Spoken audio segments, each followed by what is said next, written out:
Good afternoon friends, कैसे हो आप सब। आई होप कि बढ़िया होंगे आप सब। आज मैं आपके सामने हमारे जो क्लास चल रही है, जो बीए फर्स्ट ईयर का जो कोर्स चल रहा है न्यू सेमेस्टर स्कीम के अनुसार, उसी की एक नई पोएम के साथ मैं एक बार फिर आपके सामने यहाँ पे आया हूँ। और आज हम पढ़ेंगे हमारी जो यूनिट नंबर 4 है, हमारे यूनिट नंबर 4 की चैप्टर नंबर 3 या पोएम नंबर 11, जो कि ओवरऑल हमारे सिलेबस है।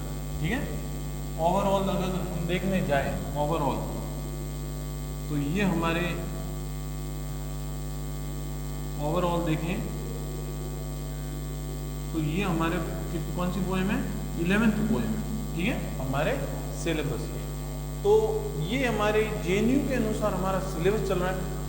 आई होप कि यहाँ पे मैं सारा वो मैटर जो आपके एग्जाम के पॉइंट ऑफ व्यू से इम्पोर्टेंट होता है वो सारा मैं यहाँ पे कवर कर रहा हूँ। इसके साथ ही आपकी जो इम्पोर्टेंट चीज़ें हैं, जो इम्पोर्टेंट फैक्ट हैं इस पोएम के अकॉर्डिंग, वो सब मैं यहाँ पे करता हूँ। और हमें क्या करना है, हमें एग्ज़ाम क्रॉस करनी है।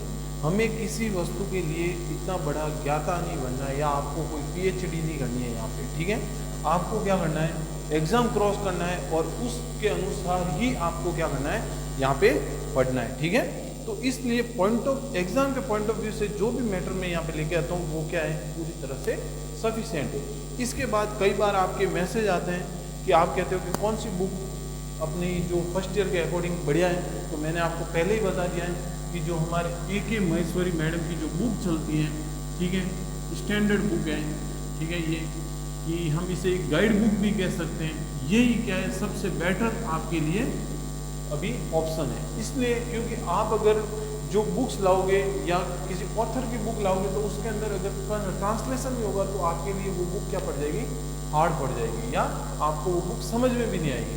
तो इसलिए आई होप कि आपके लिए जो ये गाइड बुक है स्टैंडर्ड, ये सबसे बेटर ऑप्शन है। इसके अंदर आपको क्वेश्चन भी मिल जाएगा, एक्सप्लेनेशन भी मिल जाएगा, और सारी बातें आपको इस स्टैंडर्ड AK महेश्वरी मैडम की इसमें मिल जाएगी। ठीक है, तो अब शुरू करते हैं हम अपनी पोएम।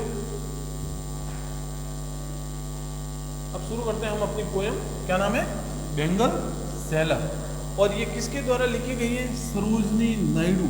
ठीक है, जिसे हम शायद जलीकुटी भी कहते हैं, जलीकुटी भी कहते हैं। और इन्हें एक और नाम से भी जाना जाता है, नाइट एंजल, नाइट एंजल के नाम से भी जाना जाता है। ठीक है, तो ये कहते हैं कि ये बहुत ही फेमस लेखिका थी। ये हमारे भारत के जो स्वतंत्र भारत हुआ था, या हमारे जो भारत की पहली राज्यपाल, जो महिला राज्यपाल है, वो भी यही सरोजनी नायडू थी। और ये काफ़ी, ये वहाँ की जो लोकल जो लोग होते हैं, या वहाँ की जो महिलाओं की जो स्थिति होती है उस समय की, वो यहाँ पे हमें इस पोएम के अकॉर्डिंग, या इनके और भी जितने भी मेन जो वर्क हैं उसमें भी हमें ये सारी बातें देखने को मिलती है। बेंगल सेलर का मतलब क्या होता है, जो चूड़ी बेचने वाला होता है उसी को कहते हैं बेंगल सेलर। हमें सबसे पहले क्या पढ़ना है, what to read, introduction of poet, introduction of poem, outline of poem और इम्पोर्टेंट क्वेश्चन। ये सारी बातें हमें यहाँ पे एक एक करके देखनी है। ठीक है, फिर हम देखते हैं कि इंट्रोडक्शन ऑफ पोइट। सबसे पहले हम क्या करेंगे, हमारे पोइट का इंट्रोडक्शन देखेंगे। सबसे पहले क्या करेंगे, पोइट का इंट्रोडक्शन देखेंगे। इसमें देखेंगे कि जो हमारी सरोजनी नायडू है, सरोजनी, इनका पूरा नाम क्या है, सरोजनी चट्टोपाध्याय, सरोजनी चट्टोपाध्याय, इनका पूरा नाम क्या है, सरोजनी चट्टोपाध्याय। बॉर्न कब होती है, 13 फरवरी 1879, 13 फरवरी 1879 को उनका क्या होता है, जन्म होता है। कहाँ पे होता है, हैदराबाद के अंदर होता है, जो कि हैदराबाद प्रोविंस या स्टेट का ही क्या था, एक पार्ट था। और ये कब था, ब्रिटिश राज के अंदर, ब्रिटिश राज के अंदर तब इनका क्या होता है, जन्म होता है। और इनकी जो डेथ है, इनका जो निधन है, वो कब होता है, 2 मार्च 1949, 2 मार्च 1949 को क्या होता है, इनकी डेथ हो जाती है। एज कितनी रहती है, 70 रहती है। और यूनाइटेड जो प्रोविजंस था, जो कि संघ कह सकते हैं, या संघ राज्य कह सकते हैं, जो कि हमें आज वर्तमान में हम उत्तर प्रदेश के नाम से जिसको जानते हैं, उसी के अंदर लखनऊ में इनका क्या हुआ था, निधन हुआ था। और इसी राज्य की वो क्या थी, राज्यपाल थी। ठीक है, फिर हम देखते हैं कि her father was a Bengali ब्राह्मण, उनके जो पिताजी थे वो क्या थे, बंगाली ब्राह्मण थे। And the principle of A Nizam college, और वो कहाँ के प्रिंसिपल थे, निजाम कॉलेज हैदराबाद के, ठीक है। He had doctorate of A science from Edinburgh university, उन्होंने क्या की थी, डॉक्टरेट जो पीएचडी की डिग्री होती है वो ग्रहण की थी, कहाँ से की थी, एडिनबर्ग यूनिवर्सिटी से। उनकी जो मदर थी वो भी बहुत बड़ी लेखिका थी, और वो किस में लिखती थी, स्पेशली बंगाली में लिखती थी, ठीक है। तो इस तरह से ये इनका एक जो परिवार था। फिर हम देखते हैं कि she was the eldest of 8 siblings, इनके जो 8 भाई बहन थे उनमें सबसे बड़ी कौन थी, हमारी सरोजनी नायडू थी। हम देखते हैं कि Sarojini Naidu pass her matriculation examination to qualify for university study. इन्होंने क्या किया था कि जब 12वीं की जो इनकी पढ़ाई थी या जो सेकेंडरी एजुकेशन थी, जब इन्होंने पास की उसके बाद ये यूनिवर्सिटी स्टडी के लिए आगे गई और अर्निंग द हाईएस्ट रैंक, और उसमें इन्होंने क्या किया था, हाईएस्ट रैंक अर्न किया था। और उन्हें इन चीज़ की क्या मिली थी, एक स्कॉलरशिप मिली थी। कब मिली थी, 1891 के अंदर, व्हेन शी वॉज 12 ईयर, जब वो 12 वर्ष की थी। फ्रॉम 1895 और 1898 तक ये कहाँ पे रुकी, वहाँ पे रुकी जब इनकी कॉलेज चल रही थी। फिर हम देखते हैं कि सी स्टडी इन इंग्लैंड, इंग्लैंड में उन्होंने स्टडी की थी, कहाँ पे, किंग्स कॉलेज लंदन के अंदर। किंग्स कॉलेज जो लंदन है वहाँ पे इनका क्या हुआ था, एजुकेशन हुआ था। Then Girton College Cambridge which a scholarship from a Nizam Hyderabad, जो गिटन कॉलेज आगे की जो पीएचडी की पढ़ाई है, जो एमए की जो पोस्ट ग्रेजुएशन की पढ़ाई थी, वो इन्होंने कहाँ से की, गिटन कॉलेज कैम्ब्रिज से। और इसकी जो पैसा था या इसका जो पूरा खर्च था वो किसने दिया था, निजाम ने दिया था, जो कि हैदराबाद के जो किंगडम है, जो हैदराबाद के जो राजा थे, उन्होंने क्या किया था, इसका पूरा पे किया था।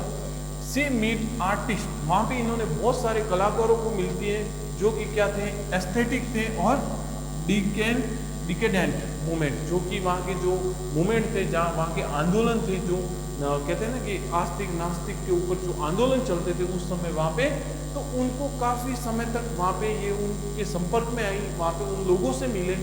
फिर देखते हैं कि जो चट्टोपाध्याय रिटर्न टू हैदराबाद इन 1898 में, जो हमारी निजाम है, जो ये हमारे जो चट्टोपाध्याय जी हैं, जो सरोजनी है, वो रिटर्न होती है भारत, हैदराबाद आती है। और उसी साल ये क्या करती है, गोविंद राजू नायडू के साथ इसकी शादी हो जाती है, ठीक है, जो कि एक क्या थे, डॉक्टर थे, एक फिजिशियन थे। और ये इनको कहाँ मिलती है, इंग्लैंड में मिलती है, जब ये स्टडी करती होती है। फिर हम देखते हैं कि the beginning in A 1904, beginning में, जब स्टार्टिंग के अंदर, जब 1904 के अंदर Sarojini Naidu become an increasing A popular orator promoting Indian independence. 1904 starting के 1904 में ये क्या करती है, एक पॉपुलर ऑरेटर बन जाती है, एक मतलब कह सकते हैं कि एक प्रवक्ता, बहुत पॉपुलर तरीके से ये क्या करती है, लोगों को संबोधित करती है, and promoting the Indian independence. और ये जो हमारा जो राष्ट्रीय आंदोलन चलता था, जो भारत की स्वतंत्रता के लिए, उसमें बहुत बड़ा योगदान ये उस समय लोगों के बीच में करती है। एंड ये खासकर किसके लिए बोलती है, वुमेन राइट्स के लिए, वुमेन एजुकेशन के लिए, वुमेन शिक्षा के लिए, स्पेशली ये लोगों के बीच में जाके या वुमेन के हक की जो लड़ाई होती है उसके लिए ये क्या करती है, आगे आती है, उनकी बात आगे ब्रिटिशर्स के सामने रखती है। ब्रिटिश रूल इन 1947, जब हमारा भारत स्वतंत्रता हुआ 1947 में, तो Naidu was appointed the governor of United provinces. ये क्या होती है, गवर्नर अपॉइंट की जाती है यूनाइटेड प्रोविंसेस, जो कि वर्तमान में क्या है, उत्तर प्रदेश के नाम से जाना जाता है, making the India first woman governor. और ये हमारे भारत की प्रथम महिला राज्यपाल के नाम से भी जानी जाती है। तो ये था एक इनका क्या इंट्रोडक्शन। फिर हम देखते हैं Naidu began writing at the age of 12। Naidu लिखना शुरू करती है 12 वर्ष की उम्र में। हर प्ले महेर मुनेर एक ऐसा प्ले था इनका, ऐसा उपन्यास था जो कि निजाम के जो कहते हैं कि किंगडम के अंदर, जो निजाम के महल में इन्होंने प्रस्तुत किया था, और इससे इम्प्रेस होके, जो कौन सी भाषा में लिखा गया था, पर्शियन भाषा में लिखा गया था, और इम्प्रेस होके जो निजाम थे, हमारे किंगडम ऑफ हैदराबाद थे, वो इनसे इम्प्रेस होते हैं, इनके प्ले से, और इनको क्या करते हैं, स्कॉलरशिप देते हैं कि आप आगे बढ़ो, और आगे बढ़ के आपको जो करना है उसका सारा खर्च कौन देगा, मैं दूंगा। ऐसे करके इनकी क्या होती है, आगे जो हम कहते हैं कि गिटन कॉलेज जो कैम्ब्रिज में जाती हैं, तो वहाँ की स्कॉलरशिप इन्हें कहाँ से मिलती है? हैदराबाद ऑफ निजाम से मिलती है। ठीक है, तो ये था एक इनका पूरा इंट्रोडक्शन किसका? सरोजनी नायडू का। फिर हम देखते हैं कि हमारी जो पोयम है इसका क्या इंट्रोडक्शन है? Introduction of poem. हम देखेंगे कि इंट्रोडक्शन ऑफ पोयम, पोयम के अंदर हमें क्या बातें देखने को मिलती है। सबसे पहले देखते हैं कि the bangle seller summary were A group of A Bengal seller. इस बेंगल सेलर पोयम के अंदर हम देखते हैं कि ये एक क्या है? ग्रुप ऑफ बेंगल सेलर, एक ग्रुप है किसका? बेंगल सेलर का। गोइंग टू द टेम्पल, फिर वहाँ पे एक मेला लगा है उनके गांव में, मंदिर के पास में, वहाँ पे जा रहे हैं। क्यों? क्योंकि सेल करने के लिए, जो उनके पास जो चूड़ियाँ हैं उनको बेचने के लिए जा रहे हैं। द नरेटर, जो कि एक जो हमारे जो वक्ता है जो इस पोएम के अंदर हमें बताएंगे, वो एक खुद क्या है? मेंबर ऑफ ए सेलर, वो खुद एक क्या है? मेंबर है इन्हीं बंगाल सेलर की। The title of the story is inspired by the poem Sarojini Naidu.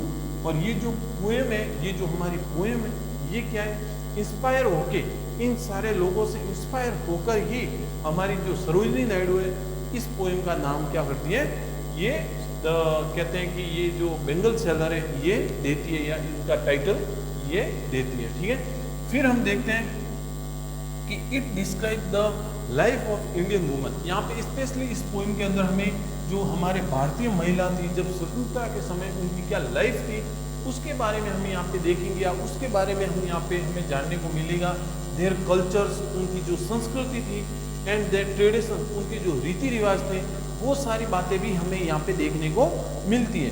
उस समय जो महिलाओं की स्थिति माना जाता बहुत एकदम कहते हैं ना दयनीय स्थिति थी, क्योंकि उस समय जो पुरुष थे उनकी भी स्थिति बहुत खराब थी, क्योंकि जो ब्रिटिशर्स थे उन्होंने पूरी तरह से हमारा क्या किया था?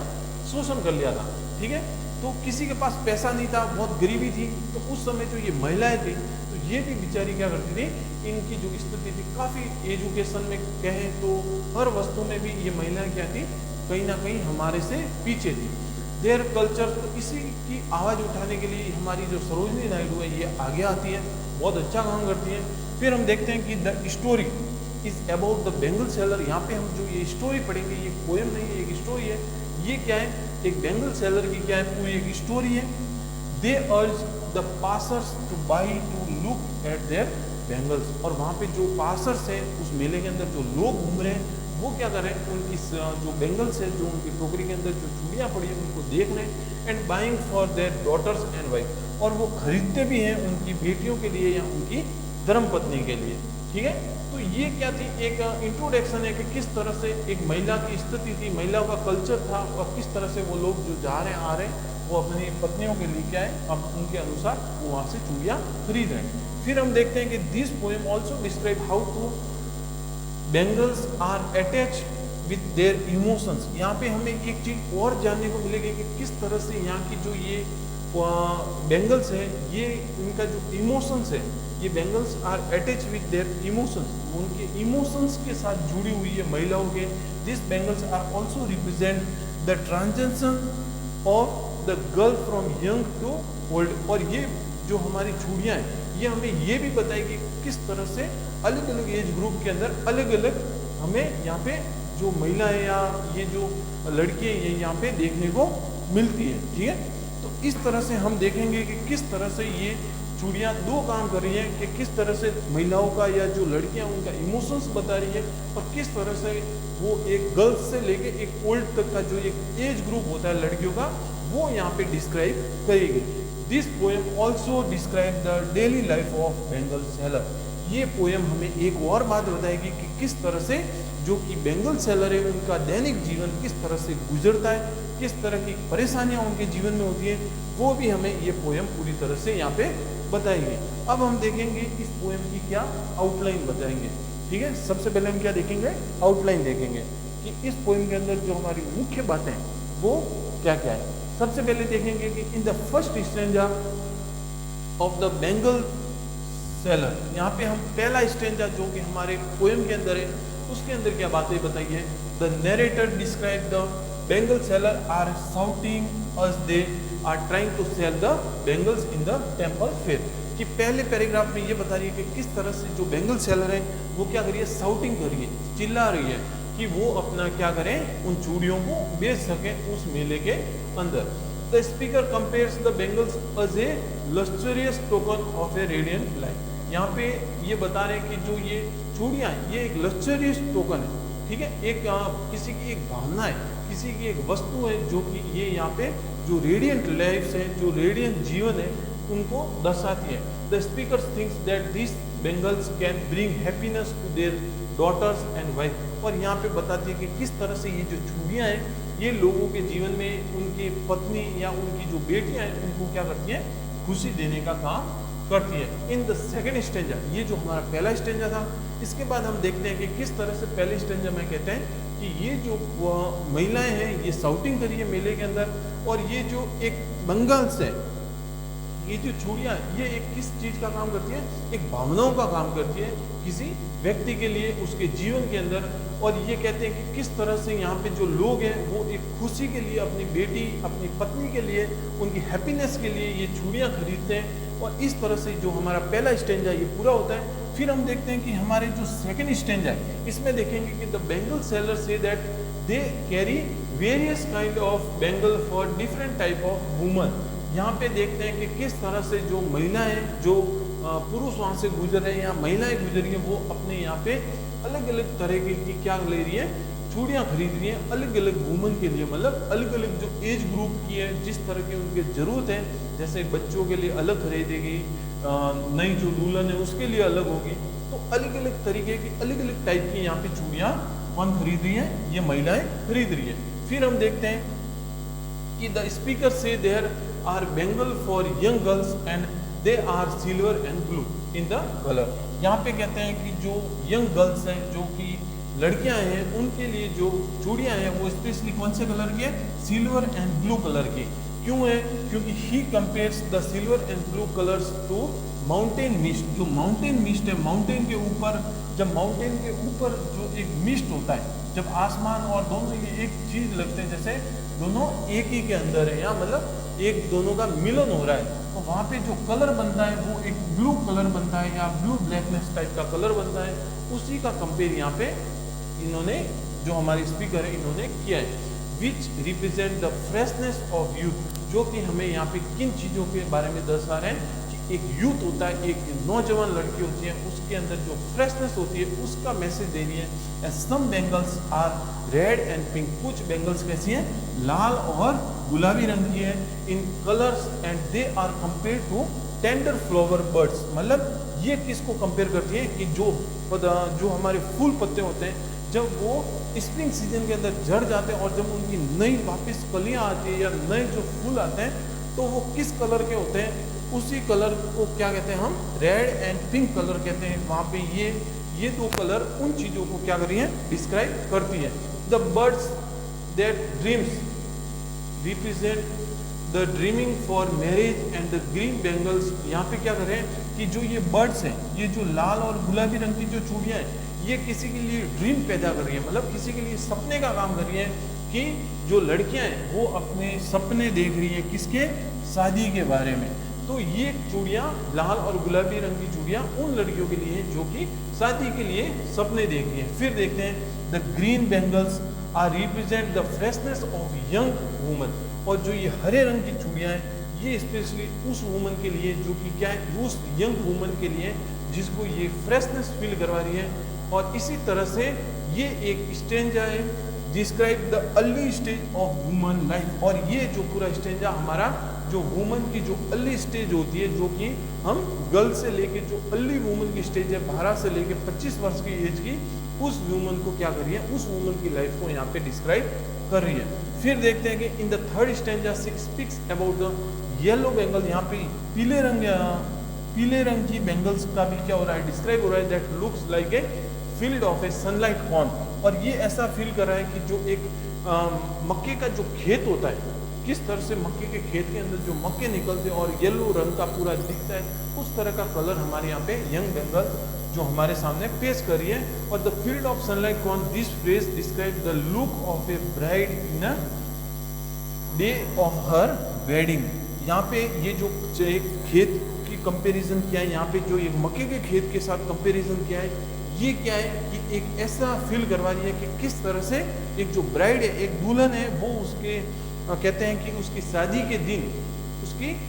के दिन वो जिस तरह से लगती है, या उसकी जो खुशी होती है, या उसकी जो मनोभावना होती है, उसको ये क्या है, इस येलो कलर और ये जो मक्के के खेत है उससे कंपेयर कर रही है। She needs to look brighter of all on her wedding day, और वो देखती है कि किस तरह से जो हमारे सन है वो हमारे हर किसी के जीवन में जो एक प्रकाशित करता है हमारा जीवन, या किस तरह से हमारे जीवन को एक उजाला देता है। तो इसी तरह से कि जो ब्राइड वूमन है, जो दुल्हन है, she needs to looks brighter of all on her wedding day, और वो चाहती है कि इसी तरह से वो पूरे उसकी शादी के दिन क्या रहे, चमकती रहे। जिस तरह से सूर्य की किरण अपने मक्के के खेत में पड़ती है, उन मक्कों के जो कौन है उनके ऊपर पड़ती है, तो मक्के के जो कौन है वो क्या होते हैं, चमकते हैं। उसी तरह से ये जो येलो रंग है ये क्या करती है, उस दुल्हन के वेडिंग के दिन पूरे दिन उसकी क्या है, एक चमक रहती है, उसके लिए यहाँ पे ये येलो रंग डिस्क्राइब करता है। फिर देखते हैं कि the bangle seller also have some red and orange colour, यहाँ पे कुछ लाल और जो ऑरेंज कलर वो भी है। Bangles which represent the desire and wishes of all the newly marriage bride, यहाँ पे बताते हैं कि किस तरह से जो रेड और ऑरेंज कलर है वो क्या कर रहे हैं, रिप्रेजेंट कर रहे हैं किसको, डिजायर और विश, किसी की इच्छा और आशा को, कि जो न्यूली वुमन है, न्यूली जो नवेली जो दुल्हन है जिसकी शादी हुई है अभी, हर the bridal laughter means the happiness of starting of a new life, उसकी जो स्टार्टिंग है, जो न्यू लाइफ की है उसको डिस्क्राइब करिए। And the bridal tears means the pain of the separation from her parent, यहाँ पे जो दो रंग बताए हमारे सामने, रेड तो क्या कर रही है, उसकी खुशी कि उसकी शादी का जो नई लाइफ है वो शुरू हो रही है, और जो ऑरेंज है वो क्या बता रही है कि किस तरह से वो अपने माता पिता से क्या कर रही है, विछड़ रही है। तो उसका दुख का भी कलर क्या है, ऑरेंज है, और दुख ये जो चूड़ियाँ हैं ये उसके दुख के बारे में उसको बता रही है, लोगों को मैसेज दे रही है। इसी तरह से हम आगे देखेंगे कि this describe the transition of a life from young to wife, और ये जो इतना जो हमारा स्टेंजा था ये बताता है कि किस तरह से जो एक यंग गर्ल है वो एक वाइफ के रूप में ट्रांजेक्ट होती है, या किस तरह से वो ट्रांसफर होती है धीरे धीरे, यहाँ तक की बातें हमें इन कलर से पता चलती है। तो यहाँ पे हम देखेंगे कि किस तरह से सरोजनी नायडू ने हमारे जो चूड़ियाँ हैं उनके कलर के अनुरूप एक वुमन की लाइफ को हमारे सामने पेश किया है, कि किस तरह की उनकी कलर से ही उस वुमन की क्या है, हैप्पीनेस का, उस वुमन की जो एज ग्रुप है उसका पता चलता है। अब हमारा क्या, हमारे सामने हमारा लास्ट स्टेंजा है वो देखेंगे। The last stanza, the speaker describe the life of a woman after the marriage, और हमारे लास्ट स्टेंजा में हमारे जो स्पीकर है वो बताएंगे किस तरह की जो महिला है उसकी शादी के बाद उसका जो जीवन है वो किस तरह का होता है। The bangle seller are selling the some purple bangles, जो पर्पल कलर है वो उस महिला की क्या है, जीवन के जो कहते हैं कि शादी के बाद का जो जीवन है उसकी जो बेंगल्स है उसका कलर कैसा हो जाता है, पर्पल हो जाता है। उसी के अंदर कुछ गोल्ड और ग्रे कलर के फ्लैक्स हैं, मतलब जो कुछ धारियाँ हैं कैसी कलर की, गोल्ड और ग्रे कलर की।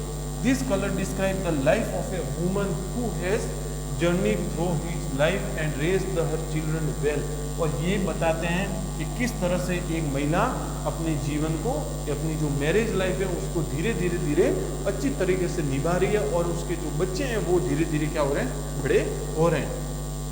Help her husband in a good and bad phase of their life, और अपने पति को भी वो साथ साथ क्या करती हैं, बुरे और जो अच्छे समय में उसकी मदद करती रहती है। The purple colour represent the pride and honour, ये जो पर्पल कलर है ये स्पेशली किसके लिए माना जाता है, प्राइड, गर्व के लिए, ऑनर के लिए, मान सम्मान के लिए।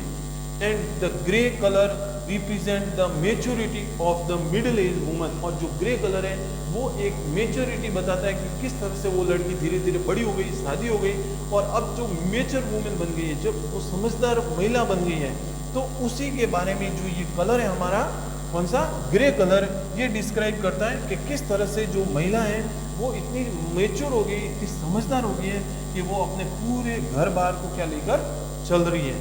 तो the bangle seller also say that these bangles are perfect for those women who also maintain their family with pride and worship the God। ये कहते हैं कि आखिर में जब महिला बुजुर्ग हो जाती है, ओल्ड वुमन है, उनके लिए भी ये कलर पूरी तरह से परफेक्ट है, जो कि क्या कर रही है, अपने पूरे फैमिली को मेंटेन कर रही है और लास्ट में क्या कर रही है, भगवान की वर्शिप कर रही है, मतलब भगवान की जो पूजा पाठ कर रही है, उस महिला के लिए भी जो ये ग्रे कलर है, ये क्या है, पूरी तरह से परफेक्ट माना जाता है। तो यहाँ पे अलग अलग कलर के अंदर अलग अलग चूड़ियों के रंग के साथ हमें पूरी महिला की जो जीवन होता है उस समय का, वो पूरा यहाँ पे हमें दर्शा दिया गया हमारे पोइट के द्वारा। तो इसीलिए हम कहते हैं कि जो सरोजनी नायडू थी, ये उस समय की सबसे महानतम लेखिका मानी जाती है, कि किस तरह से इन्होंने क्या किया कि वहाँ की जो महिलाएं थी, महिलाओं की जो स्थिति थी, यहाँ पे पूरी तरह से डिस्क्राइब कर दी, और उनकी जीवन के अंदर ये जो एक मेले के रूप में जो चूड़ियों की जो कहते हैं ना, जो बेंगल सेलर है, उनके जीवन का भी कि कितना बड़ा ये काम करते हैं, कि ये क्या करते हैं, लोगों की खुशी के अनुरूप ये क्या कर रहे हैं, चूड़ियाँ बेच रहे हैं। तो यहाँ पे हमें देखने को मिलता है कि बेंगल सेलर का जीवन भी कोई आसान नहीं था, और यहाँ पे इन चूड़ियों से यहाँ पे छोटा सा क्या करते हैं, एक खुशी भरने का काम यहाँ पे हमारी लेखिका करती है। तो ये थी आपकी एक छोटी सी पोएम थी, जो काफ़ी इंटरेस्टिंग पोएम थी, हमें देखने को मिलती है। फिर हम देखते हैं आपके इम्पोर्टेंट क्वेश्चन आपके एग्जाम के अनुरूप, कि write a detail note on the poem bangle seller by Sarojini Naidu.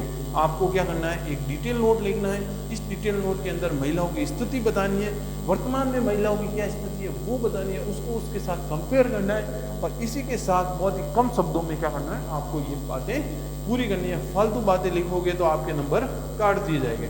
तो इसीलिए मैं पहले ही कहता हूँ कि जो इंपॉर्टेंट बातें हैं, हमारे अंग्रेजी साहित्य में स्पेशली ये माना जाता है कि आप जितना इंपॉर्टेंट बातें लिखोगे, जितना पॉइंटों में बातें लिखोगे, उतना ही आपको नंबर अच्छे मिलेंगे। ठीक है, तो आई होप कि आपको ये पूरी पोएम समझ में आई होगी। इसी के साथ हम सरोजिनी नायडू की एक और पोएम है विलेज सॉन्ग, वो भी मैं लेके आऊँगा आपके सामने। वहाँ पे भी एक महिला की स्थिति के बारे में बताएंगे, किस तरह की महिलाओं की स्थिति है वो बताएंगे। तो इस तरह से मैं आपके सामने एक और नया वीडियो कल लेके आऊँगा नई क्लास के साथ। आई होप कि आपको ये समझ में आई होगी। Thank you.